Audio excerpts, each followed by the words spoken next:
What's up, everyone?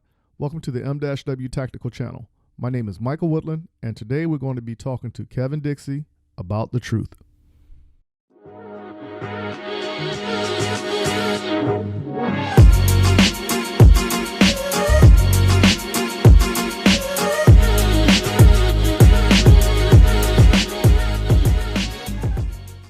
So here we go again. We're back at it. And today I have my buddy, my good friend, Kevin Dixie. But today we're not going to talk about anything about him giving me a hard time. It's going to be revolved around the topic, the truth. So let me go ahead and bring Kevin Dixie in so he can introduce himself to everybody if you don't know who he already is. Kevin, what's going on, my man? Not much, man. How you living?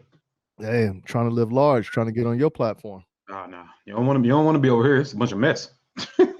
You know, other than the fact that you be putting people in their place through the social media talks, I find that hilarious. But congratulations. But what's going down? Not much, man. It's been fast moving since SHOT Show. So since the last week of January, give or take, been pretty busy in a good way. I'm not complaining. Even my interactions with people, I try to tell folks that I try to have the type of interactions that are meant to challenge and prime the mind to learn more. It comes off as a well, I don't really think I come off as confrontational, but I will respond in a way that a lot of people in social media won't. And it's only because I don't want you to think that it's okay just to think a certain way about certain topics. And I believe that's the reason why we're so closed-minded as a country, and we don't open up and really have those dialogues. But that's just one very, very small piece of what I do. Everything else has been great. The release of the truth went way better than expected. I'm actually taken back, man, in a great way about how that went. So the truth release went great.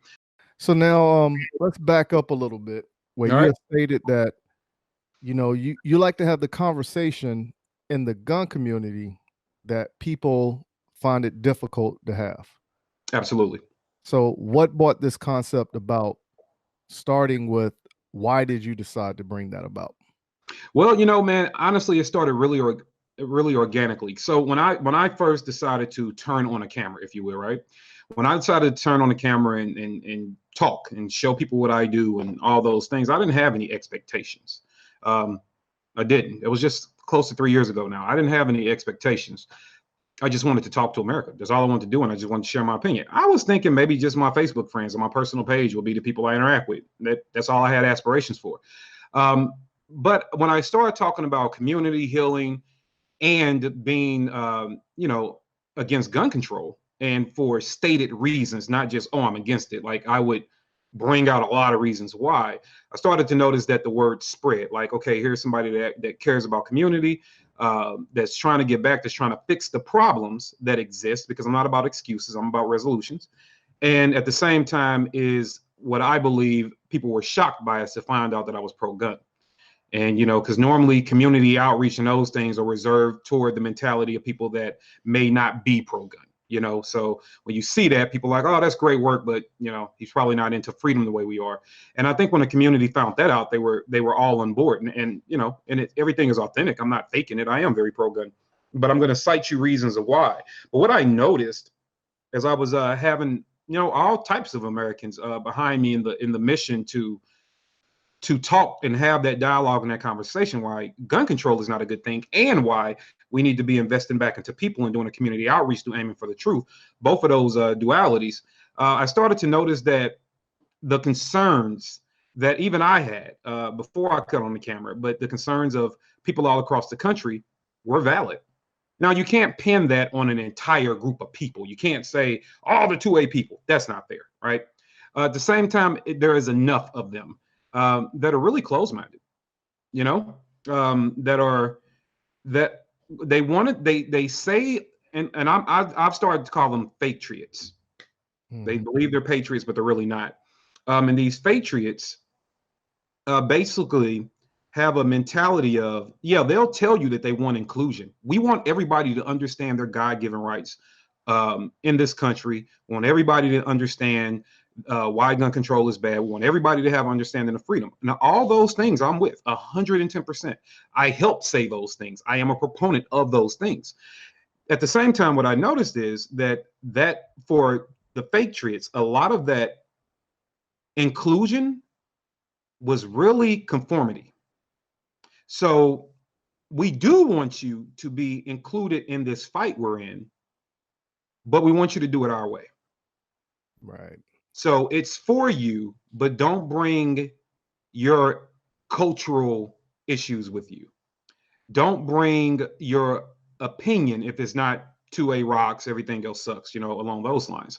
Don't bring those type of mentalities with you. And I've constantly told people that if we could snap our fingers right now and get 1 million more people into guns, we probably would do it, right? In the responsible way, get them into the lifestyle. The problem with that is you're going to bring you're going to bring 1 million different personalities, 1 million different backgrounds, 1 million different opinions. And we have to be, I mean, we're going to be guarded because obviously you want to protect your rights. You just don't want people sneaking in that might try to bring you down. But at the same time, you have to be very inclusive in thought as well, instead of just saying it. You have to actually have to mean it. I want Muslims at the range shooting. I want gays. I want blacks. I want Asians. I really do want that diversity. I crave that diversity. And part of that, even for me, is just making sure when people talk, I listen. Let's talk about, how did you come up with the concept of incorporating the story of history into the concept of your handgun, the truth? So for a couple of years now, I've been working on the design of a gun, not a gun for sale, my own personal. This is what I see in this platform, being an HK-VP9 that I've been shooting for years, you know, thousands and thousands of rounds down it.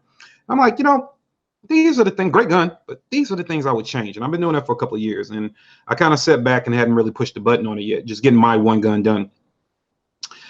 So within that time frame, Coleon Award released his Advocate, which I think was a awesome gun. Well, still is, because it's still out. It's an awesome gun.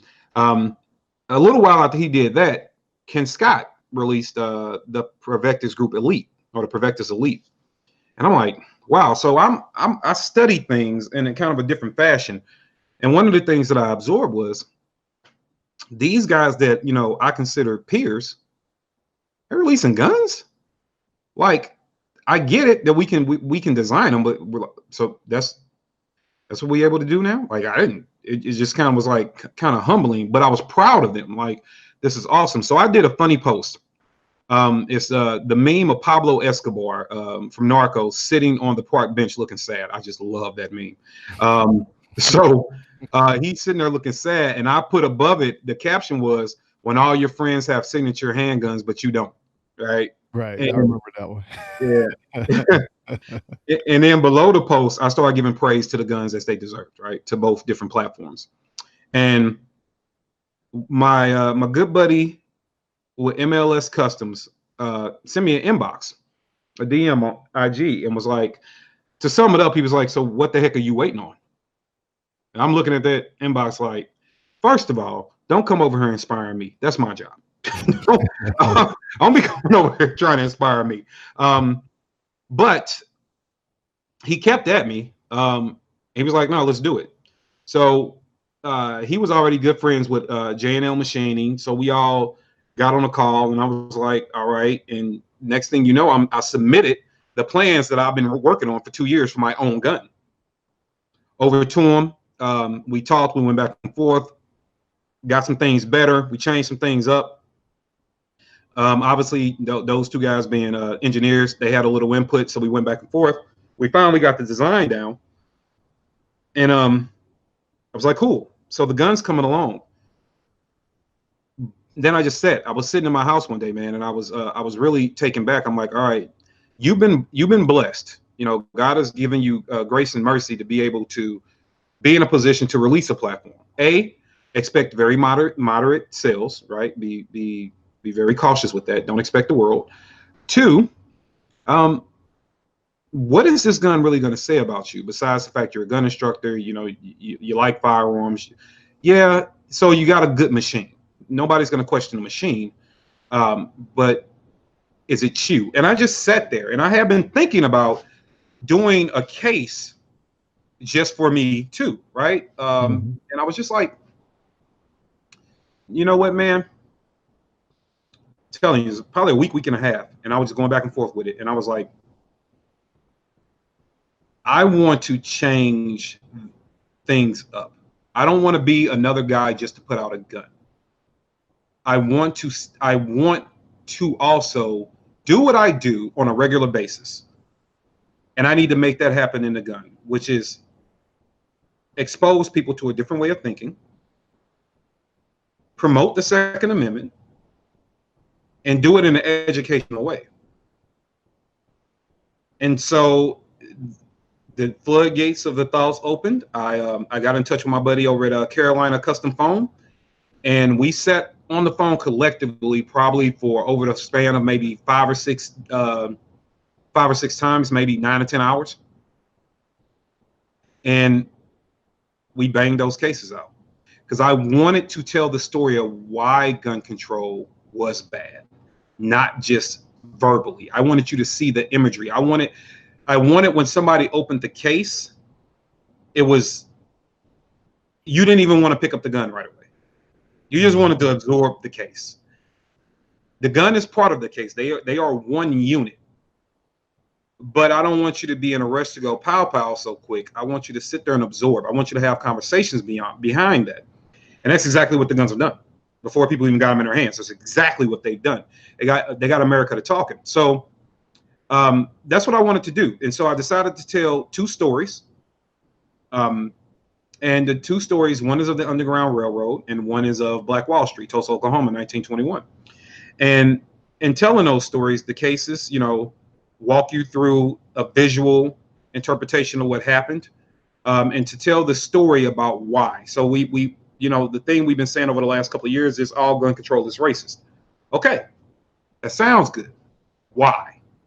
You know, why is it racist, or why is it hateful, or why is it deceiving, or why is it just mean, or whatever the case may be? Like, why doesn't it work? When are we telling those stories? So in both of those cases, you got the Underground Railroad, which a lot of people just think about the escapement of slaves, but a lot of people don't know that it was 47,000 armed black men that protected that route, and that the Underground Railroad didn't start as a route for slaves to escape. It started as a route of war for these 47,000 men called the Knights of Liberty, started by this gentleman Moses Dixon in St. Louis, Missouri, to actually fight the Confederates. They were going to wage war on the South. That's what they were going to do, win, lose, or draw. They were going down there to fight. Civil War broke out. So they were obviously able to pump the brakes on that. And then they just kind of repurposed it and used that system to help the slaves escape since war was going on. So a lot of people don't know that, you know, when we talk about those things, it took the business end of a gun to guarantee freedom. So now we talked about your cases concerning, one was talking about the Underground Railroad, and then the other one was talking about Black Wall Street. Yes, sir. So because I was there when you did the unveiling, you know, we had 2 versions of the truth. Right? Yeah. So we got the big truth, and then the other one, what I call the half truth. All right. And the only reason I call it the half truth is because it's a compact gun, you know, so it's the smaller version of the bigger version. Now, because you came out with these 2 different guns with the message of history aligned with both of them, why didn't you come out with one this year and then another one next year, but you came out with both of them now? Yeah, because you know what, man, I wanted people to have some diversity in the conversation, right? And I believe that from a historical standpoint, if I can hit 2 different times in history, it gives you 2 different moments to talk about. You know, so the conversation is ever evolving, right? And that's why that was the primary reason for doing it. I didn't just want to have one, because then we get fixated on one thing. No, let's talk about a lot. Let's get some conversation really flowing. So bringing up one incident that more people are familiar with, like people are generally more familiar, at least in title, with the Underground Railroad. Like you can get, majority of people kind of sort of know about that. They don't know all the facts. You're right back up to that high 90%. White people didn't know what it was originally purposed for. how guns really played a part in that. But I knew that that would get people at least paying attention. And then Black Wall Street, I just knew was going to be like, what is he talking about? And I just wanted both of those effects out there. So that's why I did it. And the second reason is you want a EDC version. You want something that people can carry. So if you're going to have two stories, you might as well put both of the guns out. I like as a consumer, now it's just consumer me talking, I like options. So I know I'm not going to get everything I want, but if you tell me I can get it in what we call, a battle pistol size or a duty weapon size, and then I can get one in the EDC platform, I'm all for it. So I wanted to make sure I gave the consumer those options as well. All right. So now I'm pretty sure you got the truth and then the half truth next to you, as I call it, the half truth. But I'm pretty sure you got it next to you. So Yeah. for those who are watching, you're going to get the pleasure of getting the breakdown of this. For the listening audience, I would just ask that you go to the 𝐚-𝐧𝐭 Tactical channel on Gunstreamer and YouTube and watch this video. Okay. So now, if you can hold up the big truth first and explain every piece of that gun has an active portion for a specific reason off of your design. And you just kind of go through quickly and talk about both the truth and the half truth concept in that realm. You're killing me with this half truth thing. Well, let me not be remiss. I'll do this quick, but I don't know if the lighting in here is going to be great. But here's the Black Wall Street case. So, so now for the listening audience, when you're looking at it, the styrofoam is outlined like a wall with like the markings of a wall, and it says Black Wall Street with the brick background. It's very detailed, and it's like very, like when you look at it, you will actually say this is awesome. It's like this case literally needs to be in a museum. Oh, thanks for that. Yeah, and it's multi-layered too. So, every time you pick up your gun or you move the top layer, you get more, and this is giving you all the facts that occurred, all the history that occurred with the incident. So I won't spoil it for them. But it's, and I don't want to take up so much of the time talking about it, but the cases are really phenomenal. It takes me back every time I see them, and, they're in the house with me. It's remarkable. Yeah. But the story is important. So let me go ahead and do what you asked me to do. Let me talk about the gun. So this is, let me get closer. This is the truth. All right. This is the full size truth. So I can go ahead and talk about the specs of it. So this is obviously built off the original platform of HK VP9. It is no longer called a VP9 for legal reasons. It is now called the truth. So the first thing I wanted to do is start off with what I enjoy about the gun, all right? And I wanted to make sure that those features were kept properly, but I also wanted to lend the expert advice of the gentleman I was working with. So with MLS Customs, when we started here on the grip, one of the great things about the HK brand is the fact you can take the back strip off, change the swells up for different hand sizes, and I've always enjoyed that. So I wanted to keep that. So we went through, and he went through and added just a right texturing for the stipple. We brought it all the way up here, all right? So it goes all the way up the back strap. And with that, you're getting a positive purchase on every single bit of the gun in your grip. Like everything has a contact surface, right? You can literally look at my hand, and everything has a contact surface. There's nothing that doesn't touch stippling except for the rest at the bottom of the mag. So that was what I wanted. I wanted those reference points to help just a little bit, not much recoil management, but definitely for a point of index to know that you have a good full grip. Most people I expect to buy this gun probably won't limp wrist, but still a good reference point. The stippling itself, however, is the highlight. The stippling is the perfect texture to give you just enough roughness, if you will. Great aesthetics, perfect functionality, and it's going to contour to your hand and give you a great feel. So you're not losing anything there. And what we were able to do, thanks to MLS Customs, your panels that you can change out are all stipple graded to match. So if you change it out, you're still going to get the same uniformity no matter what hand size you use. All right, so that's going to give you flexibility there. Moving on, still on the frame here, one thing that I've never enjoyed about the VP9 series guns I like the magazine releases. I really don't mind the European mag release style, but if you got me in a high stress situation, I was really running this gun, my thumb would slip off of these paddles a lot. It just would. So what we did was we mildly changed the contour of them by adding matching stippling to the actual mag release. I don't know if you guys can really see that. So what that allows is when you come down a natural slope here, when you come down, I know it's hard to see this little thing on the camera. When you come down a natural slope to do your release, your thumb slides and it locks in on a stipple. So you get a perfect point of contact every time. So I don't care how slippery your hands are. I don't care if it's snowing, raining, whatever. You're going to get a positive feel to go ahead and get that magazine out the gun. So wanted to eliminate that. Another thing on my finger, even, I have a little callus here because with the trigger, with the standard trigger that was in the gun, and I'll talk about the trigger for a second, I used to get a lot of drag at the end because where I have a purchase point, I used to connect right here and I would get some drag. And so it would start to give me a bit of a callus on my finger. So we, MLS did is we went in and we changed that. Well, he went in, he changed that canal a little bit. So it's shaped and contoured better to where now, if you look at me grab the trigger, I get no drag.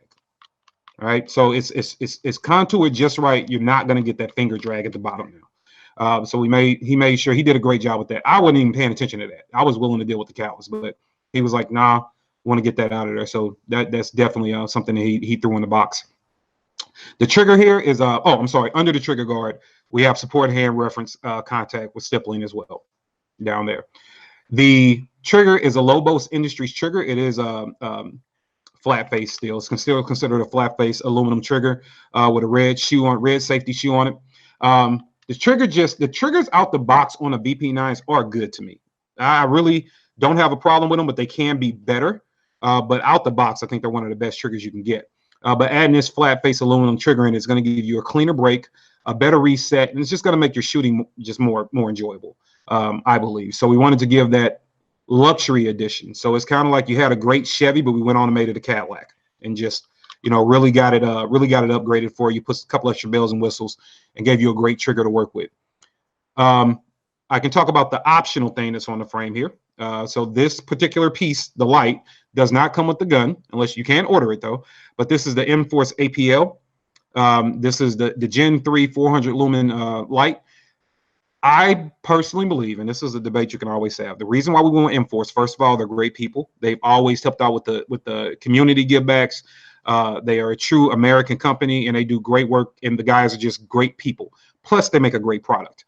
So I like to align myself with people like that.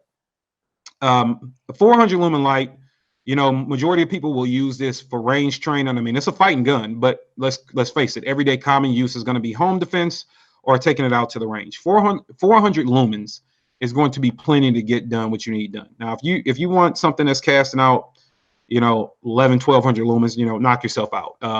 Obviously, you're not forced to buy the M-Force light, but it's just what we recommend for the purpose of the gun. But that's totally up to you. If you order this and add this to the gun purchase, we do Cerakote it to match for free for you, as long as you get it when you order the handgun. Moving on to the frame itself, I'll start at the top and work my way down. So we have Heine suppressor height sights. All right, Heine suppressor height sights. Sitting on top of that guy, we have a Vortex Venom. This is the 6 MOA option. I chose 6 MOA for the prototype design because 6 MOA is obviously a bigger dot, better for fighting, close quarters. 3 MOA works just fine, but 6 MOA I think is just a little bit better if you had to choose. So we went with the 6 MOA dot. You can get whatever dot cut you want. If somebody prefers the RMR cut that runs with the Holosun 507, or it runs with Trijicons, obviously, you can do it. Burris, you can do it. Leopold, you can do it. So you can do whatever cut you want. But Vortex jumped in on this project, and I think they make a fine piece of equipment, so we decided to use them. Below that, you have a silencer core, a threaded 9mm barrel in it. It does give you a 1/2 by 28 pitch, so most of your standard American cans will go right on there with no problem. We even have a video of us shooting this thing with a SIG Sauer suppressor on it, so you can see it run. Those videos are online, and you guys get how to find that content here in a moment. Coming off of the barrel, you have window cuts here on both sides. Obviously, they're uniform and matched, and you also have a coffin cut on top. So the reason why we took the weight out first, I'm sorry, the cuts out first, we shaved down a large portion of the slide on both sides. It's actually just shaved out, right? Reducing the weight a little bit. Taking the window cuts out, the windows out, also reduced the weight a little bit. Obviously, taking the coffin cut out reduces the weight, but it doesn't change. I didn't have to go messing with the internals of the gun much to get it to still run. So we wanted this gun to track a little bit better, run a little bit better, and we did that by taking just the amount of weight out with the shaves and the window cuts. That is the primary reason for it. The secondary reason is because it adds some pop to the gun, which is the unimportant reason, but it does add some pop and some flair to the firearm. After shaving all of that out on the slide, it was something that I knew as a gun guy. I'm like, all right, where did my serrations go? You know, like I'm going to want to make sure that I got serrations on my gun where I can still do press checks from where I want. A lot of people say, well, you should never do a press check from. Look, my job is to give the consumer what they want. So if you want to do press checks from the front, if you want to come over top, if you want to do it from the rear, I mean, whatever your thing is, we went through and we doubled the depth of the serrations on this gun. All right. And the serrations are just right all around it. And they're serrated at the right angle, you know, where you're getting kind of aggressive going back, smoother going forward, you know, giving you the right serrations on the gun. A lot of people thought they were just stock. They're not. They are a lot deeper than stock to give you the positive purchase. We even had one guy in Vegas that was like, oh, you see, he wanted to run the gun off his jeans. He was like, oh, see, I would run the gun. I would have to run this off my belt because I couldn't run this off my jeans. And as he was talking to me, he did just that. He actually did a rack off of his jeans because how deep the serrations are. And even he was stunned. I'm like, yeah, they're there for a reason, dude. And they're deep like that for a reason. So they do work. They give you fighting functionality. At the muzzle there, you can see a bevel that you've probably seen on a couple of different guns here and there. A front bevel that's cut out of the gun.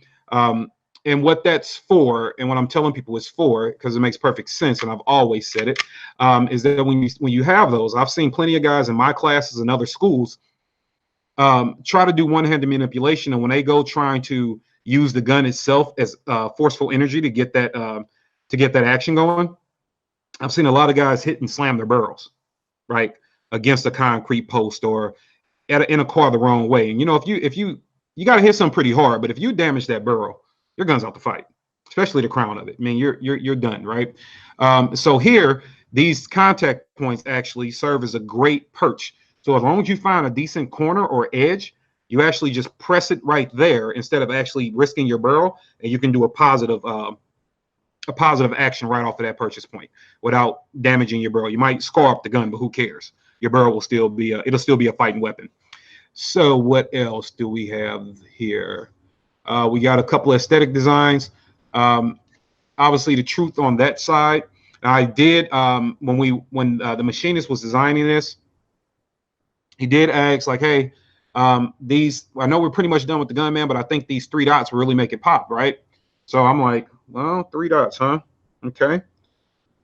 So I sat as I was still pondering about the cases and doing all kind of stuff. I sat and I was like, "Well, what's the philosophy?" Because if you look at the top there, you can see the No Other Choice logo. All right. So I'm like, what is the philosophy of No Other Choice? It's always been the same. Make sure you're extending God's grace and mercy before you ever place a negative impact on a life, even if they deserve it. So as long as you or another innocent person don't get hurt. So I sat and I pondered. I'm like, I mean, it could be there for pop, but that's going to kind of suck if I don't have a legitimate reason for it being there. So it wasn't the starting reason, but as I thought about it more and more and more, I believe, you know, things happen for a reason. So I was like, oh, the Holy Trinity, the Father, the Son, and the Holy Spirit is my reminder that that is the philosophy right above of what No Other Choice is. So that's the personal reference I placed on it. People can apply it or not apply it any way they want. I'm not trying to force anything on you by purchasing the gun. That's just what my personal reference to that is. And outside of that, I believe we have covered the firearm itself. This one anyway. Everything else, the rack assist we left on there. No reason to take that off. The cool thing about this gun is all your internals are stock. I didn't go through. We could have went through and threw in the different springs and things like that. But that's why I wanted to slide with it just right, so we didn't have to. So I don't have to send you a bunch of extra parts. And if something was to happen, after you put say 15,000 rounds through the gun. You need a couple of springs. Well, they're going to be easy to find because we didn't modify or change anything. So whatever you put in your gun, this OEM is going to work. So wanted to make that easy for future maintenance purchases 4 or 5 years down the line.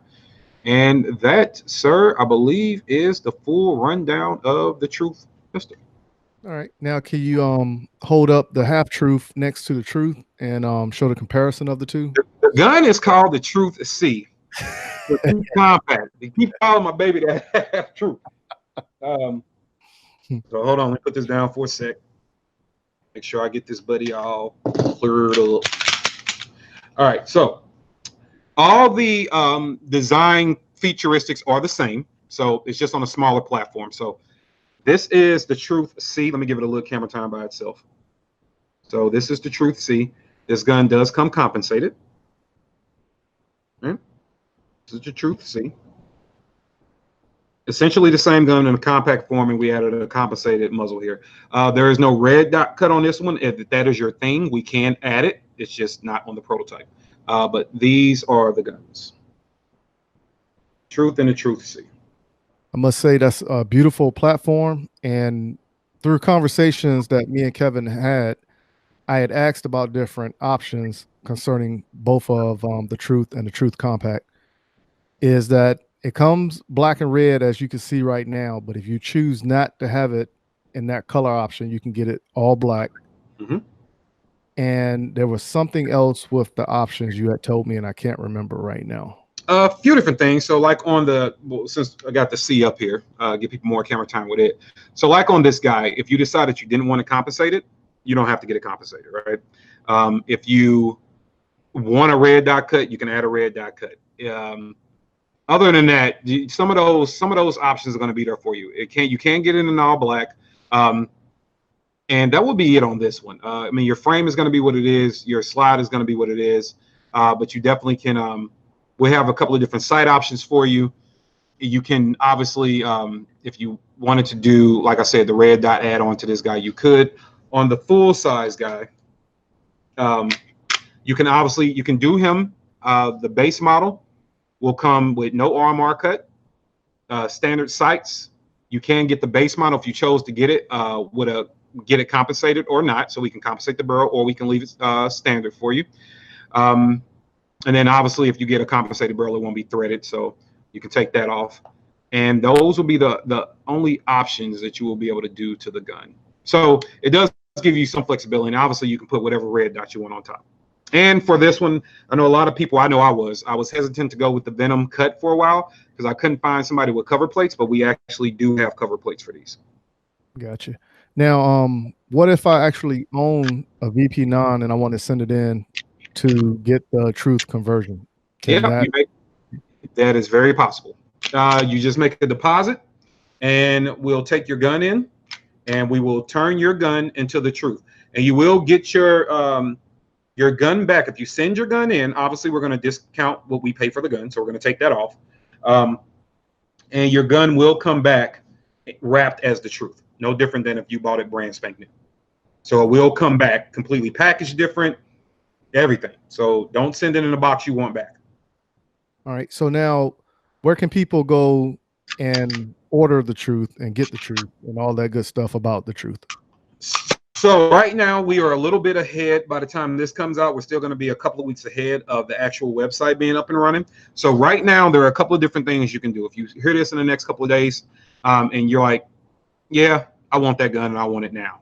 All you have to do is email NOC for no other choice, ccw@gmail.com, and just title your email, I want the Truth. And then we'll send you over a deposit link, and then we'll get your order going. Standard order. So all you got to do is keep up with @NOC Firearms Training, or send that email, and @NOC Firearms Training is over all your social media platforms. All the information will be there. Our website is nootherchoice.net. The information will be there. Now, I will say this, and this is going to be the first time I've said this on camera. I'm not a salesman, so I'm not trying to make this a sales technique. I'm just telling the truth. So we've decided that we're going to put 49 of these guns out. Going to be it. A limited amount of them. And we are already pretty much halfway sold out before the official pre-release even comes out. So if you want a piece of this history, if you want something different, I'm not trying to be like, act now, get your order, but I am just being honest to say that I am pleasantly surprised and kind of astonished that they've been moving as fast as they have. So if you want one, please reach out to me and let's make it happen, because you can have one of the only 49 that exist. Wow, that's pretty impressive right there. So now for the people who do not follow you or know anything about you, where can they look you up, follow you, and all that good stuff? Man, just NOC for no other choice. NOC Firearms Training on all your major platforms. If you're on YouTube or a gun streamer, it's going to be NOC Firearms channel. Bear with us while we get the gun streamer up. I just got in there last week after those guys beat me up at SHOT Show. So just getting over there. And I'm putting a lot more out on YouTube, but everywhere else, just NOC Firearms Training. You can also look up KD for Kevin Dixie, KD of NOC. On all your major platforms, or just look me up, Kevin Dixie, and it'll pop up everywhere, man. So I would be more than happy to welcome more of you over to my following, and look forward to engaging and learning and growing and having some great conversations and learning some gun stuff. There you have it. That's my man right there, Kevin Dixie. And we're going to bring Kevin back in a few weeks. And he has something else going on we're going to talk about, but I want to save that for the next interview. But in the meantime, go follow Kevin and look at his message. And if you're into it, go look up The Truth. Here in the near future, I will be doing a review on The Truth and The Truth Compact, the half truth, as I call it. But look out for that review to be on the 𝐷W Tactical channel as well. Once again, I want to go ahead and thank Kevin Dixie for giving me his time to talk about the project that he's worked on. And it's an awesome project, and I'm glad it came to fruition as it did for you. And congratulations, my man. Congratulations. Thank you very much, man. I appreciate it. Appreciate your time and your audience's time as well. Hey, no problem. No problem. So once again, go check out Kevin Dixie. Go look up The Truth. Until next time, y'all take care. Peace, guys. Be easy. For those who are looking to contact me, visit 𝐚-𝐤𝐿𝐻.com, but make sure you go to our Instagram and Facebook and search for 𝐚-𝐤 Tactical to find our page so you can follow us there. If you decide to give me a call at 803-250-1256 and I do not answer, please leave a voicemail or a text message, and I promise I will get back to you. Until next time, keep shooting, keep practicing, and have fun.